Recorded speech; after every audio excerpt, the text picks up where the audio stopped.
मंडळी, कसे आहात तुम्ही सगळे? परत एकदा एक व्हिडिओ घेऊन आली आहे. भरलेली शिमला मिर्च करते, त्यासाठी लागणारं साहित्य आहे. शेंगदाणे छान भाजून घ्यायचे खरपूस होईपर्यंत. तुम्ही बघत असाल प्लेटमध्ये ठेवले आहेत. आणि या शिमला मिरची अशा 2 भाग करायचे मधून आणि असं कापून घ्यायचं. आणि त्या शेंगदाण्यामध्ये लाल मिरची, हळद, मीठ, धन असेल अख्खं धन, जिरे असतील ते घालायचं. थोडा ओवा घाला पोटासाठी तुम्हाला आवडत असेल तर. आणि हे छानपैकी त्याच्यामध्ये थोडंसं तेलाची धार टाकायची, थोडं तेल सोडायचं. आणि हे जे मिश्रण आहे शेंगदाण्याचं वाटण करून घेतलेलं आहे पावडर, ती पावडर वाटून घ्यायची आणि या शिमला मिर्चमध्ये भरून घ्यायची. अशा प्रकारे जसं आपण भरलेलं वांगं करतो तीच प्रोसेस आहे सेम. अशा प्रकारे भरायचं, कमी जास्त बघू शकता तुम्ही. छान लागतात खायला, काहीतरी वेगळा प्रकार. नुसतं शिमला मिर्च खायला छान नाही लागत. आणि हे असं केलं की मुलांना पण आवडतं खायला.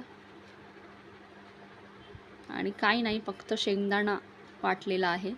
शेंगदाण्यामध्ये लाल तिखट, हिरवी मिरची, मीठ, अख्खं धन असं सगळं वाटायचं. आणि फोडणी घालायची.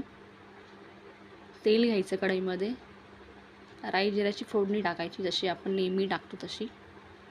अशा प्रकारे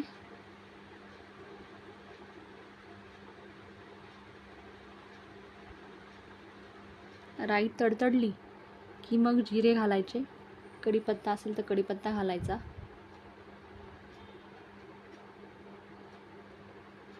आणि कांदा घालून घ्यायचा. कांदा नाही घातला तरी चालेल, मला आवडतं म्हणून मी घालते. नुसते राई जिऱ्याचे तेल असेल म्हणजे ती जी फोडणी असेल त्या फोडणीमध्ये जर तुम्ही त्या शिमला मिर्च सोडल्या आणि शिजवून घेतलं थोडंसं पाणी घालून, किंवा तेलावर नुसतं बारीक करून मंद गॅस असेल त्या मंद गॅसवर जर त्या भरलेल्या शिमला मिर्च नुसत्या परतून घेतल्या, शिजवून घेतल्या झाकण लावून, तरी छान लागतं. पण मला हे अशा प्रकारे पाहिजे म्हणून मी असं करते.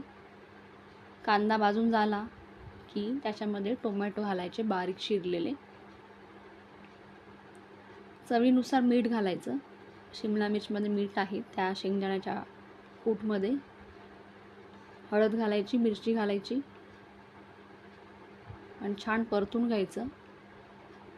टोमॅटो सॉफ्ट झाला पाहिजे अशा प्रकारे.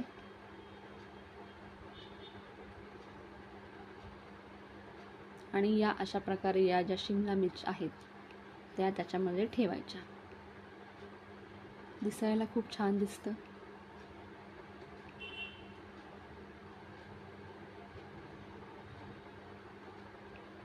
जेवढ्या असतील तेवढ्या मी भरपूर केल्यात, कारण माझ्याकडे माणसं खूप आहेत माझ्या घरी, त्यामुळे मी भरपूर केल्या. आम्ही दुसऱ्या दिवशी पण उरलेलं खातो. आणि या अशा शिमला मिरची ठेवून थोडंसं हलवून घ्यायचं आणि झाकण लावायचं. आणि थोडं थोडं पाणी घालायचं तुम्हाला जसं हवं असेल तसं. विदाऊट पाण्यामध्ये पण होतं, पण त्याला खूप वेळ लागतो आणि खूप काळजीने शिजवायला लागतं त्याला, नाहीतर मग जळतात खालून. त्यामुळे थोडं पाणी घालायचं. हे बघा असं दिसतंय. खूप छान हे जे कालवण तयार झालेलं आहे आणि हे तयार आहे. लाईक करा, शेअर करा आणि सबस्क्राईब करा. थँक्यू.